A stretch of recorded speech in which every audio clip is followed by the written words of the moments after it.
পর্দা করার জন্য বোরকা ব্যবহার না করে যদি ঢিলেঢালা লম্বা পোশাক এবং নিকাব আর হাত মোজা ব্যবহার করা হয় তাহলে পর্দা হবে কিনা। মেয়েরা যে বাসায় হাঁটু পর্যন্ত গেঞ্জিগুলো পরে, এগুলো পরার কি কোনো নিষেধাজ্ঞা আছে বা ওইগুলো পরে কি নামাজ পড়া যাবে?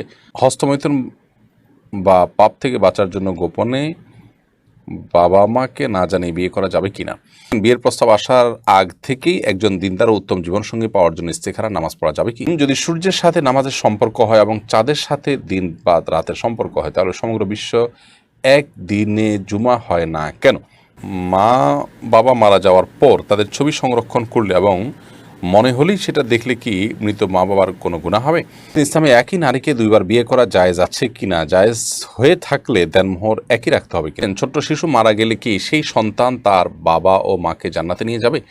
কেউ যদি ছেলে মেয়ের বিয়ে না দিয়েও তাদের সম্পর্কের খাতিরে বেআই বেআইন বানায় তাহলে কি গুনাহ হবে এবং পরবর্তীতে নিজ ছেলে মেয়েকে সেই পরিবারে বিয়ে দিতেই হবে কিনা? অনেকেই বলে থাকেন আমাদের রিজিক পূর্ব থেকে আল্লাহ তাআলার পক্ষ থেকে নির্ধারিত এবং চূড়ান্ত, এর থেকে কম বেশি হবে না কি ঠিক? আমি প্রেগনেন্ট, বাথরুম দূরে হওয়ার কারণে ঘরের ভিতর পাত্রে প্রস্রাব করি এবং সেই ঘরেই নামাজ পড়ি, আমার নামাজ হবে কিনা? কৃত্রিম প্রজনন করা কি জায়েজ এবং উপার্জনকৃত অর্থটা কি হালাল নাকি হারাম?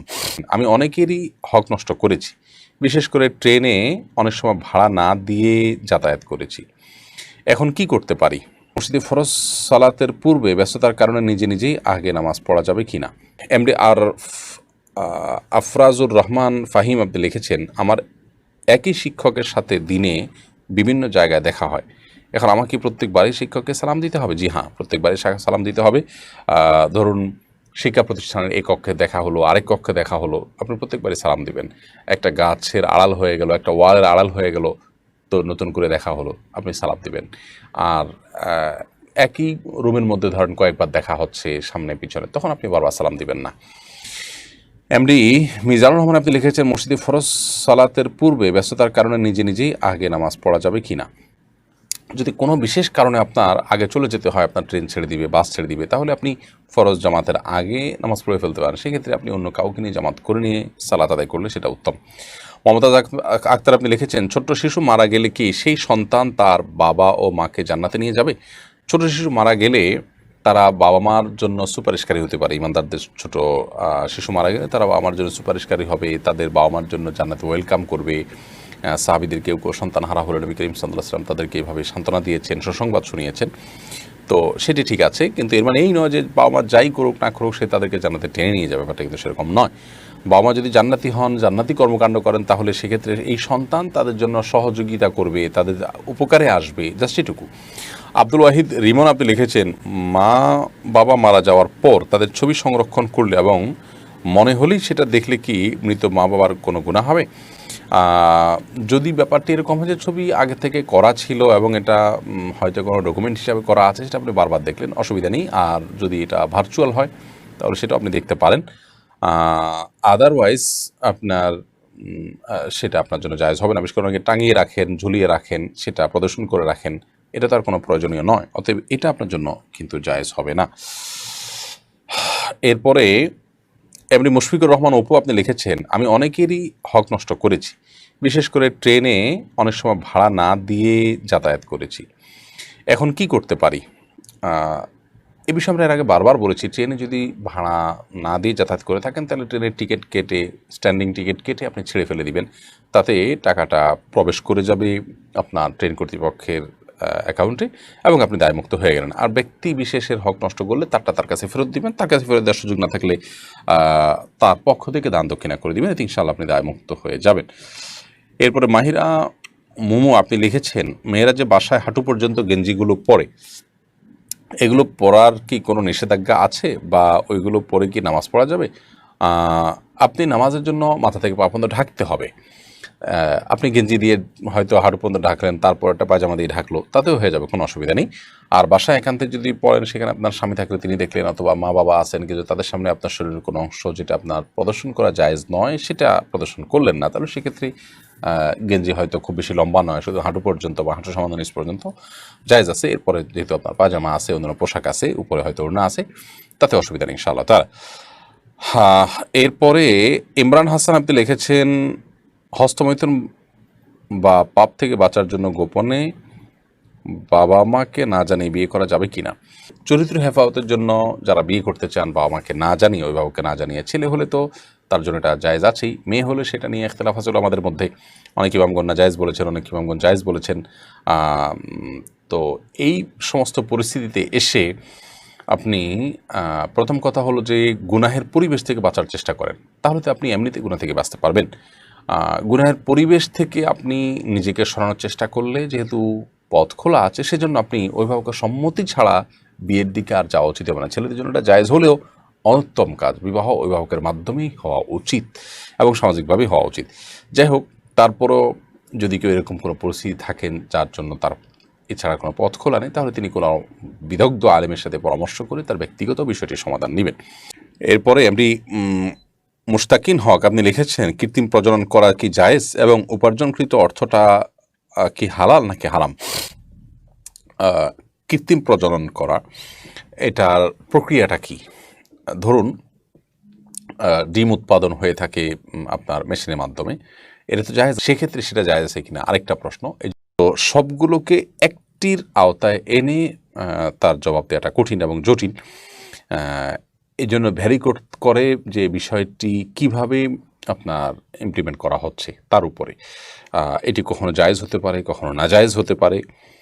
মৌলিকভাবে বিষয়টি নির্ভর করে যে প্রক্রিয়াটা করতে গিয়ে শরিয়ার কোনো বিধান লঙ্ঘন হচ্ছে কিনা। যদি কোনো বিধান লঙ্ঘন হয় তাহলে এটা নাজায়েজ, আর না হলে সেটি জায়েজ আছে। মৌলিকভাবে মনে রাখতে হবে আলাস্তুফিল আশিয়া আলিবাহা, যে কোনো জাগতিক বস্তু আল্লাহ আমাদের জন্য হালাল করেছেন, যে কোনো কিছুই।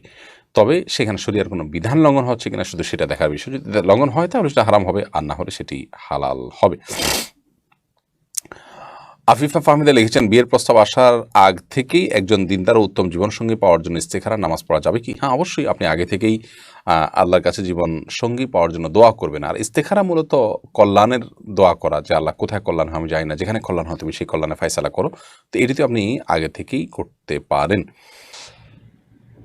এরপরে আবিদা হোসেন আপনি লিখেছেন, আমি প্রেগনেন্ট, বাথরুম দূরে হওয়ার কারণে ঘরের ভিতর পাত্রে প্রস্রাব করি এবং সেই ঘরেই নামাজ পড়ি, আমার নামাজ হবে কিনা? নামাজ হয়ে যাবে, কিন্তু পাত্রটার মুখ বন্ধ করে রাখবেন এমনভাবে যাতে তার দুর্গন্ধ না ছড়ায় এবং পরিবেশ নষ্ট না করে, সেটা লক্ষ্য রাখবেন। কারণ লোক কোনো ঘরে পেশাব থাকলে সেখানে রহমতের ফেরেশতা আসে না, অতএব সেটি আপনি চেষ্টা করবেন। এমডি বিপ্লব হাসান আপনি লিখেছেন, অনেকেই বলে থাকেন আমাদের রিজিক পূর্ব থেকে আল্লাহ তাআলার পক্ষ থেকে নির্ধারিত এবং চূড়ান্ত, এর থেকে কম বেশি হবেন নাকি ঠিক? হ্যাঁ, এটা অবশ্যই সঠিক। আল্লাহ তাআলা এগুলো নির্ধারণ যা করেছেন তা আর বাইরে কিছু হবে না। এমডি আবদুল্লাহ লিখেছেন, যদি সূর্যের সাথে নামাজের সম্পর্ক হয় এবং চাঁদের সাথে দিন বা রাতের সম্পর্ক হয়, তাহলে সমগ্র বিশ্ব এক দিনে জুমা হয় না কেন?